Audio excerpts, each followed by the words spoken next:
What is going on, Future Focus family? My name is George, that's Matt, and every day we go live to make videos to help you make money investing. And we talk about all different topics covering the financial landscape, whether it's microeconomics, just basic economics. Today we're going to talk about the IPO market because there's a lot of IPOs out there. And, we're going to give you our opinions on whether we should buy these or not buy these, if we're going to avoid them or not. So it's kind of a smash and pass on the go. Before we get into all that, Matt, what's up? How you doing? Doing all right. You Doing all doing right. all right? Doing all right. It look like you got a filter out there, like you got a filter on your We, phone. we we try to stay away from UV light around here, man. Oh, You okay, know, okay. it's bad for Yeah. your bad for your eyes. Before we get into some of the news for today and then this IPO thing, you sent me a picture this morning. I think the Fed was listening to our pod. What do you think? Why am I a 32-year-old young man or old man, depending on how you look at it, and I can see that, and he's 50 something, and he controls the money supply, and he can't see that. Is he stupid or is he greedy? I think he's greedy, but Even after he fixed what you talked about, like he sold, all his individual stocks why and all that. why even do that in the first place? You know what I'm saying? Like why even, again, that's like a colonel talking to a junior marine. Like, how do you even make it that far doing stuff like you are you control the money supply and you taking advantage of the very thing you control. Yeah. A colonel controls, his soldiers or marines, and the very thing he controls, he's taking advantage of. It's like the same parallel. So to be honest, it's really just insight of the corruption, just new level corruption in the country. To be All right. completely honest, All right, so I'm gonna get into this. I'm gonna share my screen real quick. All right, and before I even click on this, what are your thoughts of Leon Cooperman? I don't think I've heard you talk about him before. he, Positive, negative? he's a weird character. I think, man, he's a weird character. I don't want to get caught with a defamation suit, but All right. I lost respect for him because I know they showed him on CNBC crying. Who's gonna protect the billionaire? Yeah, Um, I saw that. and it's like, dude, are you serious? And he's like, nobody cares about me and my feelings. I'm a billionaire. I have feelings too. And it's like, you know what? You're right. I don't think we ever looked at it like that. All right, Um, so he had a story, and before we get into that story, we'll just talk about who he is a little bit. So Leon Cooperman, his real-time net worth is 2.5 billion. He's a Wall Street legend. Leon Cooperman built up Goldman Sachs asset management division GSAM in his quarter century with the investment bank. I know you like Goldman Sachs. Cooper Cooperman founded Omega Advisors in 1991. In 2017, Cooperman settled SEC insider trading charges by paying 4.9 million, but neither admitted nor denied the accusations. In 2019 and 2020, Cooperman began shifting more of his assets into his charitable foundation. It sounds like kind of what Warren Buffett's been doing. The son of a plumber from Bronx, Cooperman went to public schools, Hunter College, and then got an MBA from Columbia University. He's number 1,249 in the billionaires list of 2021, number 3039 on the Forbes 400 in 2020, number 24, the highest earning hedge fund manager in 2018. He's 78 years old. But the relevance of telling you who this guy is a story he came up with. And this is on Kitco, which is a platform that gives news. And I know Matt, takes news from here as well. So a billionaire hedge fund manager, Leon Cooperman, says if you don't understand Bitcoin, it means that you're old. And that's coming from a 78-year-old. Um, Cooperman, who was at the helm of Omega Advisors, went on to reveal that the 78-year-old He doesn't get Bitcoin. As a result, his advice is to be very careful with the leading cryptocurrency. And if you're looking for a store of value asset in an uncertain economy, go with gold. Clicked on that by mistake. I'd be very careful with Bitcoin. It does not make a great deal of sense. And if you're nervous about the world, gold to me would be a better place to store your value. Um, and Kitco, of course, they're going to publish this because it benefits them. They sell gold. Um, if you don't understand Bitcoin, it means you're old. I'm 78. I'm old. I don't understand it, says Lee Cooperman. I'd be careful with BTC. It does not make a great deal of sense. And if you're nervous about the world, gold to me would be a better place to store your value. And what are your thoughts on what he said, Matt? You know, and that's the thing. I'm not biased just because it might fit my investment thesis. So this guy's such a character. I don't. Some of these guys, you, you got to be careful what angle they're playing from. You know what I mean? Like, Yeah. but without getting too cryptic, um, I don't know. I don't know. I don't know what he means. He's too old. I think with his platform, he should have been a little bit more or articulate in his meaning. Like he kind of almost ruled himself out as saying, "Oh, I'm not with the hip crowd. I do Yeah. this, but explain why." So I don't know. I don't know if I like that statement per se. Get to understanding. You're smart. You're a billionaire, as you told the world. You could pay somebody to explain it to you. But give us the solid fundamental reasons of why you don't like it. Not just because of your age. Yeah. All right. So the next thing we're going to talk about is these IPOs. And the first one I'm going to go through is a company called Stripe. This is a fintech company. All right. So pay attention to this one. Stripe is a financial services company. They're an Irish American financial services and software as a service company, dual headquartered in San Francisco, United States, and Dublin, Ireland.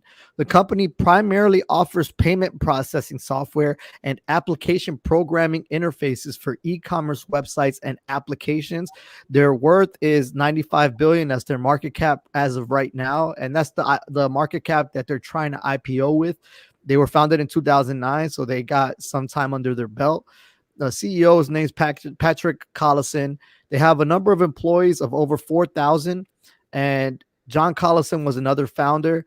Some of their subsidiaries are Paystack Payments Limited, Indie Hackers, Bouncer, and more.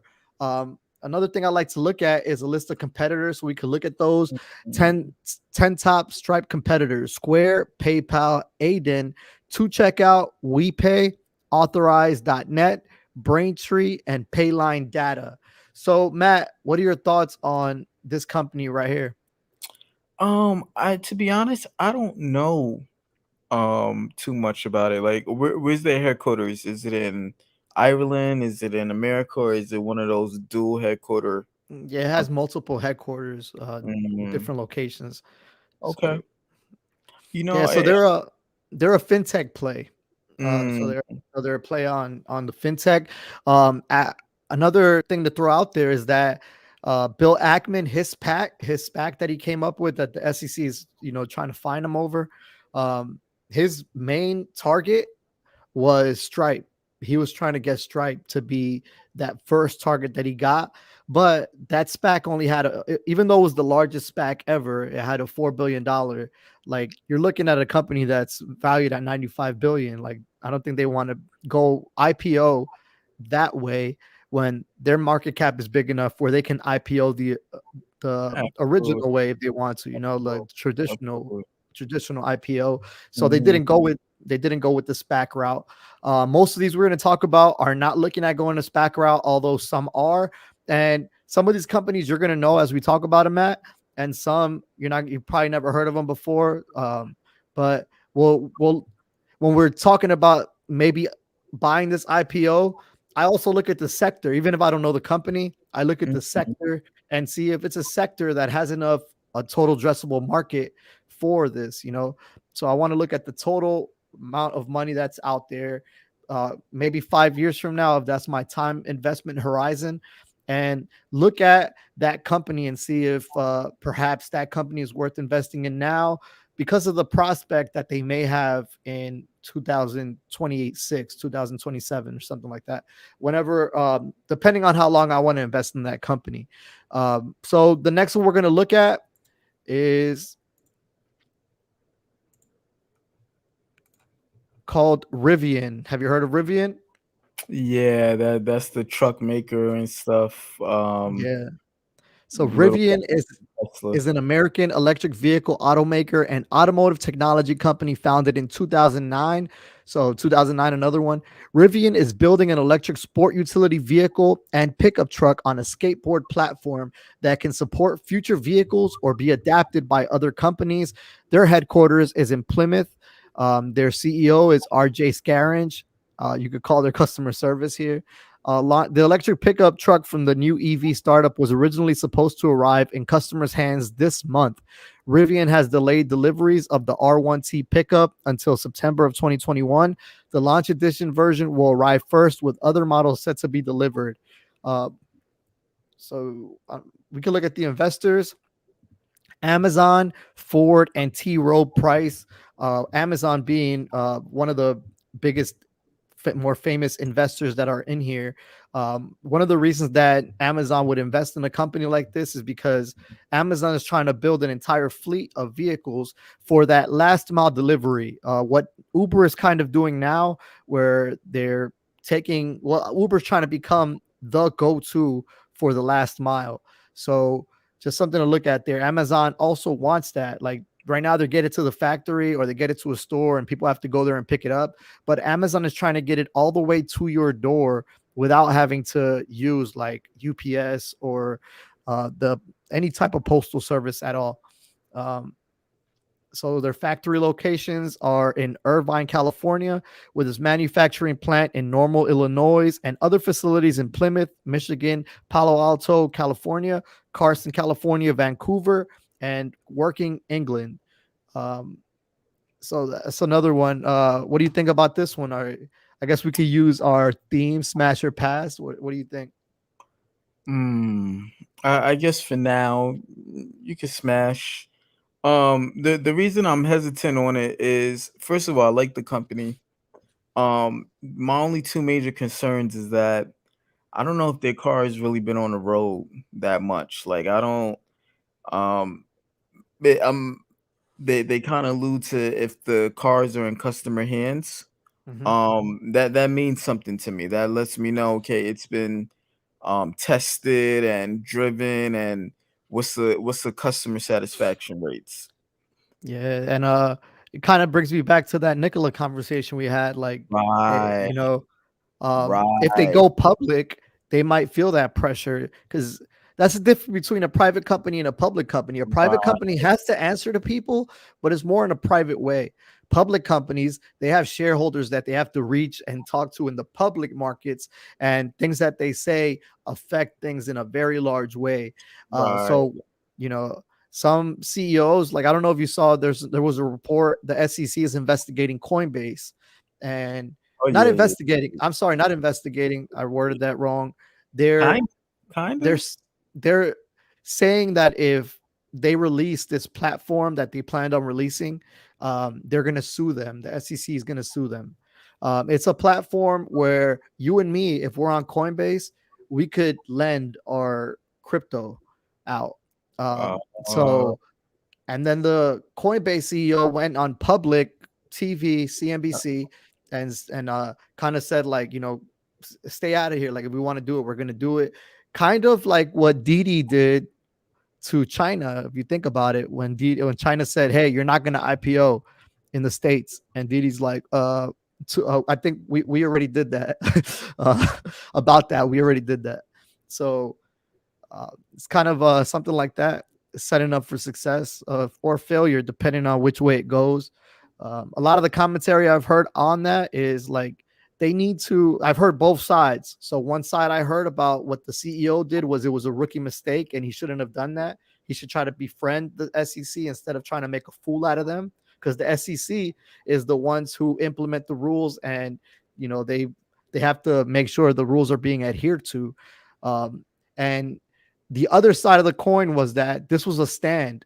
Like, the Coinbase CEO took a stand and is kind of saying, like, you guys are doing something without rules being present. You're trying to stop me from implementing something that there was no rules on previously. And it's both sides of the coin. But so Rivian, to me, I'm not buying this IPO, just putting that out there. But we could get into the next one. I'm sure you've heard of this one. This was one I had heard of previously as well. This one is called Instacart. Instacart is an American company that operates a grocery delivery and pickup service in the United States and Canada. The company offers a service via a website and app. The service allows for customers to purchase things from this app and have the groceries delivered straight to your door. Something like a Grubhub, along those lines, Uber Eats. They were founded in 2012. Their founders are Brandon Leonardo and Max Mullen. And what do you think about Instacart? Is this like a platform that you think can survive post-pandemic? What are your thoughts? I think it's interesting. I see a little acquisition with Uber Eats within them. Okay, I don't see them necessarily being a standalone. I think one of the big boys. Again, that last mile thing. I can see Amazon or Walmart maybe needing. I know Walmart does something like that, but yeah, I think if I'm not mistaken, I think Walmart packs it up. So when you get to Walmart, it's it's already already yeah, it's packed. already picked up. Yeah, So I don't see them standing alone. I see one of the big boys acquiring them. but we also know in the market. So going with that theory, we know in the market, like when you have a stock and that stock gets purchased by a big company, what happens to that stock the same day the announcement is made? Like, what historically happens to that stock? So going based off of that mentality that you have, which is very, very doable, because I expect a lot of M&A next year. M&A stands for mergers and acquisitions. I expect that a lot next year, especially with a lot of these companies that were brick and mortar, and they couldn't pay their rents. Like AMC, somebody was saying Amazon should buy AMC or something like that. You know what I mean? Mm. Um, you never Why? know. That's a different topic, but GameStop and AMC, I don't know if you saw the differences between their calls. This is off topic a little bit, but GameStop, they uh their shareholder meeting, it was about 8 minutes long. Uh, and there was no guidance given for the future. Their chief financial officer didn't even speak. Whereas GameStop, I mean AMC, they gave like a full, they gave the full view. They just released a commercial with Nicole Kidman. They're trying to appeal and utilize this meme stock mania and try to leverage that. Whereas GameStop, they're like, uh, we really don't got much to say right now. They didn't give any news on anything upcoming, nothing like that. Whereas AMC even said, like, we've been contacting GameStop to try to team up on something. So they're trying to really leverage this meme stock mania. But what are your any thoughts on that? Yeah, I heard about the commercial, and I see them fighting, and one of the short squeezers was saying, "Yeah, you see AMC fundamentals improved," and I'm like, dude, you Yeah, guys got to but slow down. You they guys got to improved. slow down. They improved to make the stock price um, relevant about $6. But Mm, that's neither here nor there. That's something that new investors are missing out on. Like, a lot of them get into this news, like a company has good news, so that means your stock price is going to go up. Um, some, this may have been baked into the price. They call it being baked in, or put into the price years ago when it was announced. Maybe they announced it in 2015 that they may do something like this. So maybe investors got excited in 2015, put money in it, and saw it drop, or consolidate for years. You know what I mean? You have to look at the chart before you invest in something. Just because a company has great news, it doesn't justify their value. So just keep that in mind. I feel, I kind of shun Leon Cooperman, and now I feel like him, because I feel old now. I remember the old days, when Warren Buffett said, "You don't buy stocks, you buy businesses, Companies. you buy Yeah. companies." And now people are just buying. Essentially, they're buying hype. And if Yeah. that's what you want to do, work for TMZ. Work for TMZ. That's where the hype is. But if you want to invest in a company, you got to look long term. You got to dig into the annual reports. You got to Yeah. see how it did. Study its competitors, like you mentioned. Study the space and trade. But you know why people are doing that? Again, a sign of easy money, and the market is going to correct at some point, right? Whether it melts up or crashes down, it's going to correct, and it's going to force people to go back to the fundamentals. Always, it's like basketball. Before I could do the one-handed the Kyrie Irving style layups, I have to learn the layup with my left hand first, and then my right hand, and one knee. Right, I almost have to do it like Bill Russell, like I'm in the 1950s, and then as I get good, then I could be fancy. But most of these investors don't have fundamentals, and eventually they'll get hurt. Unfortunately, Yeah. you, you gotta buy. Everybody can't win. Everybody can't win. They can, but for how long? Because everybody is winning right now. So the question is, for how No, long? to me, a win is not seeing your stock price go up. To me, is being able to see the stock price go up and then having the ability to sell for that price. Uh, you know, so a lot of people are gonna see that price go to $110, but when by the time they get to sell, that stock may be worth $25 when they paid $70 for it. On Reddit, I saw someone say, "I'm a $70 ape." Do you guys ever see this coming back again? But we'll see. The next company we're going to discuss is another company that we know. This is not a very small one. This one is Discord. Give me a second.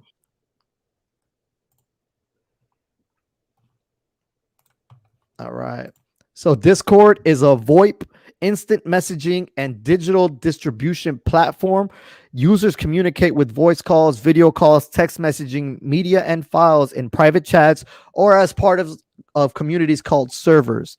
So Discord, it is written in JavaScript, Elixir, Python, Rust, C++. It's available in 28 languages. They have proprietary technology.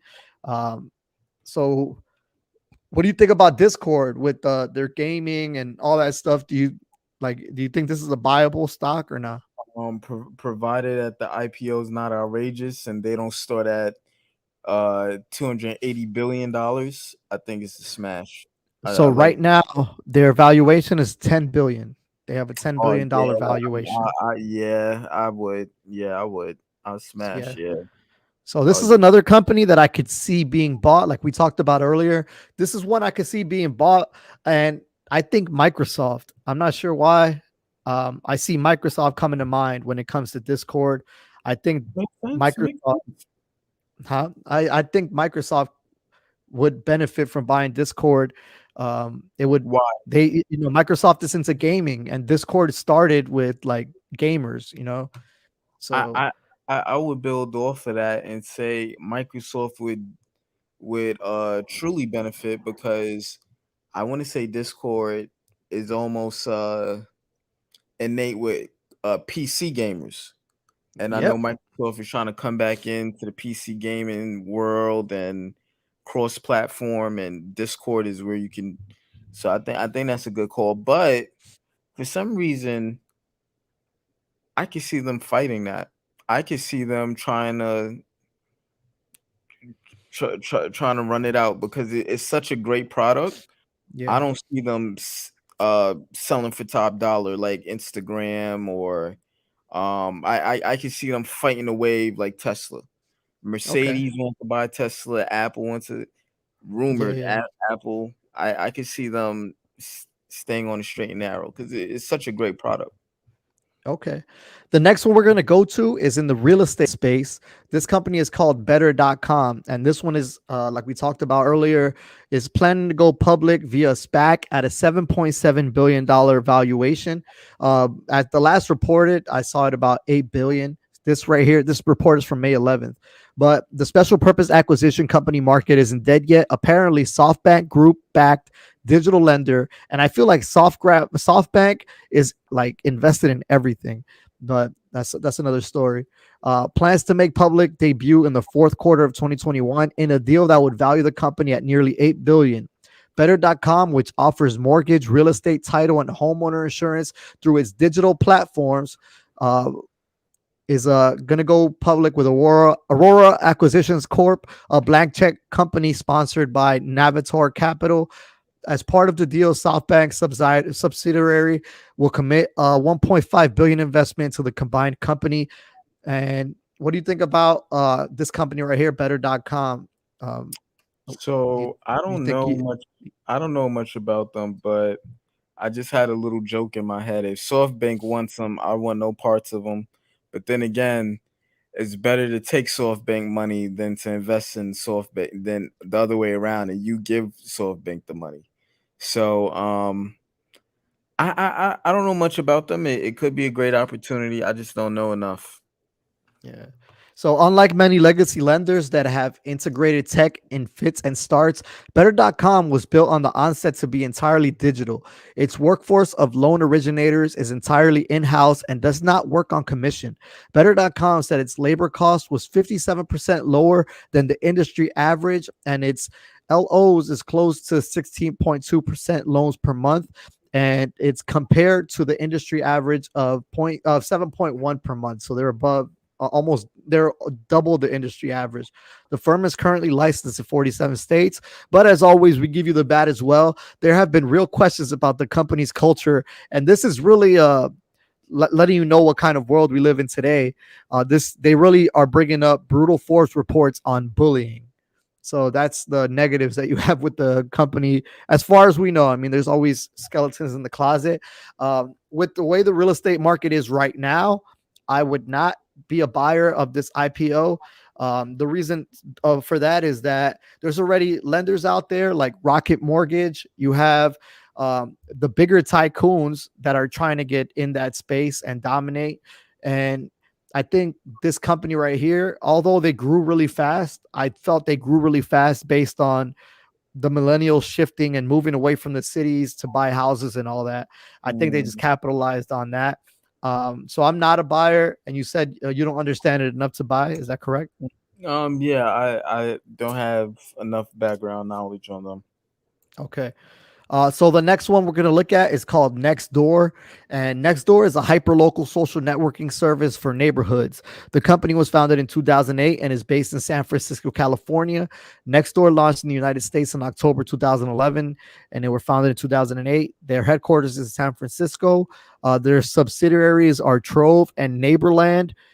So they have companies underneath them. So what do you think about this one, Nextdoor? No Any clue, thought? no idea. I've No never clue. heard of them either. All right, let's see. Let's look at their website. So, get the most out of your neighborhood with Nextdoor. It's where communities come together to greet newcomers, exchange recommendations, and read the latest local news. Where neighbors support local businesses and get updates from public agencies. Where neighbors borrow tools and sell couches. It's how to get the most out of everything nearby. Welcome, neighbor. So, to me, it's like it sounds like a Facebook meets Craigslist meets uh, I don't Airbnb. know, yeah, something like that. Um, they're currently being valued at a $4 billion valuation. So, essential, relevant news and information from neighborhood. The only way to instantly connect to the people, businesses, and happiness near your home. I don't think it's the only way. Trusted, a secure environment where all neighbors are verified. So they verify that everybody in your little in your neighboring area actually lives where they say they live. I don't know. This is a toss up for me. I think they have a lot of going against them because they're competing with huge name like Facebook. I think does all this. What do you think, man? So Facebook, yes, it does that, but they seem to have like a niche market where they kind of focus in on that. Okay, And as I'm thinking about it, it's very good for like the urban areas. I think it could be potentially really good where you live in a major city, but you don't really know the skills or capabilities that's literally right around the corner from you. So it could be good. I wouldn't invest. I don't know. I don't know enough about the company, but it sounds fundamentally like a good idea. like like a good idea. Okay. Mhm. Um, but I would like to know, like watching Shark Tank and Mr. Wonderful always asks, but how do you make money? So that's what Mm, I would want to know. Are they making it with good I don't question. know, yeah, with are Advertisements. they doing advertising? Yeah, that's what I think. And That's a great question. yes, and in order to make money on advertising, you need to have a huge platform because advertisers aren't going to pay you. So, they're Mm, not going to pay you for advertisement if people aren't going to see the ads. So that's mm. something to think about as well. You know what I mean? The advertising market is really saturated, and it's also really dominated by companies like Google and Facebook and TikTok and so on. Um, But you uh, know what? That's the cool thing is that you could advertise for local mom and pop shops on here, right? I think Facebook is almost too big to advertise for local mom and pop. This is a niche market where people might take you serious if you're a mom and pop and you advertise on this because it's okay. directly in the neighborhood. So it's very interesting. There you go. Something to look at, something to look forward to. The next one we're going to look at is another famous brand. This one is called Krispy Kreme. I'm sure you guys have heard of it. Happiness through donuts. Their mission is to make the most awesome donuts on the planet every single day. Their community is giving back to through fundraising and philanthropic work, and things are better enjoyed together, especially with the sweet, fluffy clouds. What do you, I don't think we really need to go too much into the fundamentals. We kind of, I mean, I'm sure we can understand them. Um, what do you think about Krispy Kreme? Do you think you're buying it? By the way, their valuation is 4 billion. You know, I like Krispy Kremes, and I'm gonna tell you why. I think they make a premium donut. I kind of view them like I know this is a stretch, but they potentially could be like Starbucks, right? So, um, nobody was really taking coffee serious. There were a lot of coffee producers, or better yet, coffee vendors, but Dunkin' Donuts wasn't really the greatest coffee in the world, and neither was McDonald's. Starbucks came and made premium, wink wink, premium coffee. Same thing with Dunkin' Donuts, right? Their donuts are real. I'm just gonna say interesting, right? They're real interesting, but if you had a Krispy Kreme donut, it's a different world. So again, you get that premium taste for donut lovers. So I like them. I'm the only thing that scares me is the fact that they almost went out of business the first time around. Okay, Um, but don't let that scare you, man, because Chipotle is like the turnaround story of the 20th century, man. that's true. Chipotle was almost down and out, and they have become a powerhouse. The latest stock price rating gave them they made them a buy. I think it was Goldman Sachs, and with a stock price of $2,250. So that's the where they Mhm. feel the stock price should be out. So just think about that. They are currently trading on the Nasdaq. This IPO we're talking about would be on the New York Stock Exchange. So if you do want to invest in this company, you can. The ticker is DNUT. So you'd have to go on maybe TD Ameritrade or E-Trade or one of these companies that does the over-the-counter stocks in order to find it. But you can get it if you want to. I'm not a donut guy, so I'm not going to be investing in this one, but it's still on the list. You know, what I mean, we got to be We got to bring them out there if they're there, even if we don't plan on investing on them. All right, the I'm next one and the last one is going to I'm be. Go ahead. Go ahead. no. I was just saying I'm a donut guy. You see what I Oh, mean? you're a donut guy. Okay, okay, that makes Not as sense. much as like a police officer would be a donut guy, but I'm And right behind it. that's Blue Lives Matter, bro. Absolutely, absolutely. I enjoy what they enjoy. Hey, so Couchbase is a public software company that develops and provides commercial packages and support for Couchbase Server and Couchbase Lite, both of which are open source, no SQL, multi-model, documented-oriented database software packages. All right, so they're on the Nasdaq right now, trading for $40.01. So they're not a penny stock over there. Founded in 2011, their CEO was Matt Cain. They're a United States company. Some of their competitors are here: Logic, GitHub, Cockroach, MapR, Redis. What do you like? This is to me, this is like a Cloudflare or something like around those lines. But people get excited when these type of companies come to market. So what do you think? Would you buy this company at IPO or not? I need a little more background information. All right, so let's get it. The modern database for enterprise applications, some of their software. So they have server, mobile, SDKs. Uh, what I like to look for is their companies, like who become a partner. Let me see. Usually the investor tabs of these companies are at the bottom. So let's go to investor relations, see what they got, what they're talking about. Our mission is to empower enterprise to develop, deploy, and run mission-critical applications anywhere by delivering a high-performance, flexible, and scalable modern database. So they have their earnings calls here. Let me see. I think I know enough. You know enough? I know enough. If I'm thinking right, it's almost like couple things come to mind. So like GCSS comes to mind, like, oh, their database slow moving, the whole computer freezes, things move slow. Or you look at the US Mint when you buy coins, again, too many people on the server, it floods the server. If they help ease with that, oh, absolutely. There's definitely a need for that. Okay. Well, just another one for your guys' radar, something else to look at. I I am right now kind of heavy in my portfolio in the communications and technology space. So I won't be buying this because I'd have to trim a position in something else, and I don't feel like doing that right now. But I something else for you guys to look at. The last thing I wanted to share with you guys today was if we're talking about IPOs, another tool. We like to give you guys tools for your toolbox. This one right here is called IPOscoop.com. And this certain area we're in right now is the last 100 initial public offerings.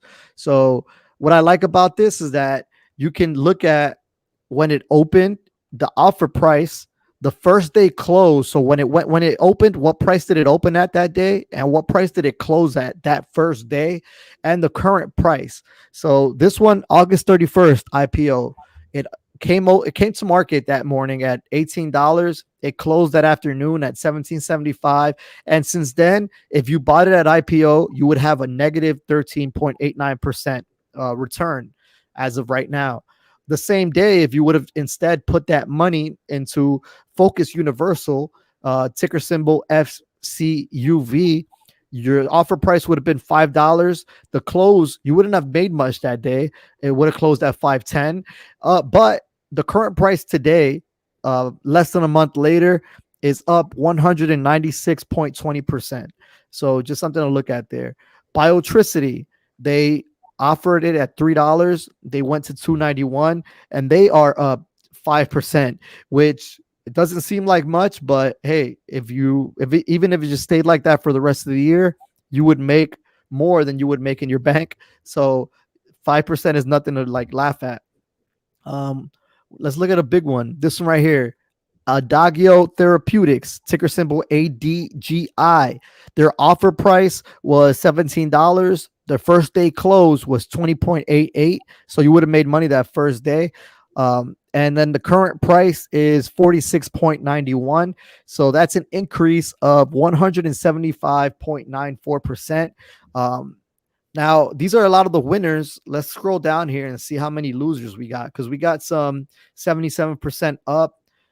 We got some 161% up for ISO Savax, ticker symbol ICVX. We got Nuvalent, which is up 115.94%. So it seems like as of right now, if you know how to pick them, the IPO market can be lucrative. We know the. Go ahead. I see Duolingo. Duolingo. It was up, just Oh, going right there. Yep. Yeah. So is that's a product that I use or used to use. Oh man, so there you go. Mhm. Duolingo, they're up 66.42%. There's something else to look at. This one is up. CS Disco up 101.09%. Ticker symbol LAW. So then we have other ones. So Twin V Power Cats. You would have bought this one and you would have said, you know what, $6 isn't much. Let me buy 100 shares, $600. You'd be down right now 25.50%.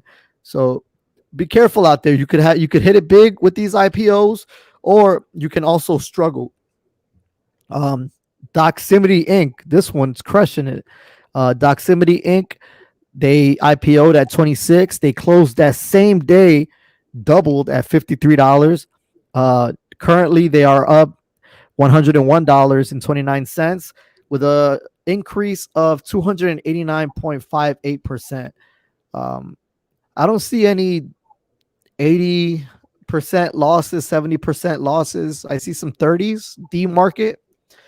We got 38 decrease, 37% decrease over here for Sarah Prognostics, ticker symbol SERA, negative 44. So that's a bigger one.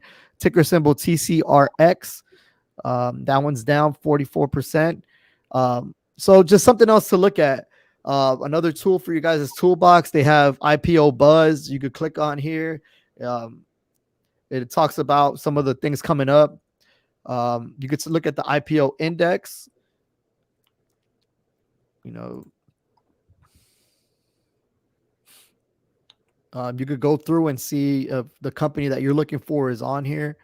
Pricings, 2021 pricings. But yeah, I think it's just another good tool for your toolbox. What do you think, Matt? Excellent source. Great source. Yeah. Let me close these. All right, but I think with all that said, we basically did your favorite smash or pass. You doing it But again? we just did it with IPOs. Yeah. I mean, we can. Let's do it. I'm cool. No, I'm cool. I was just asking. Yeah.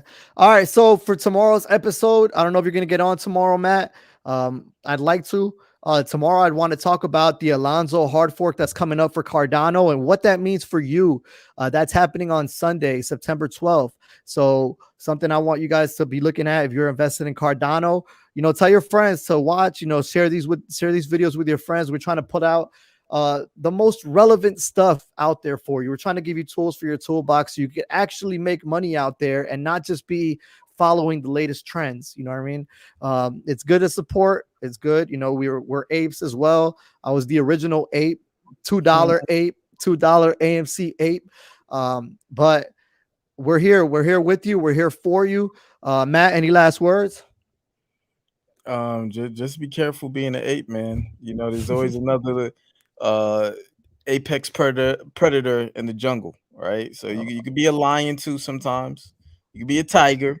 You don't always gotta be an ape because everybody's an ape. Good. I like that. So instead of being an ape, you should try to be an ape X predator. I like that. Oh, That's bars. That's bars. As always, invest in us and press that like button, invest in yourself and smash that subscribe button. Remember, it costs you nothing. Share this with your friends. We're going live every single day, trying to give you guys the best content possible that we can. Matt is in Okinawa, right? I mean, he's in Japan right now, and he's doing this for you guys at 1 a.m. in the morning when, he doesn't have to be doing this. I'm doing this on my lunch break. I'm in Charlie's today. I'm not even wearing pants right now. Just hope you guys know that. So as soon as I get done with this, I got to get back in Charlie's, go back to work. But until next time, family,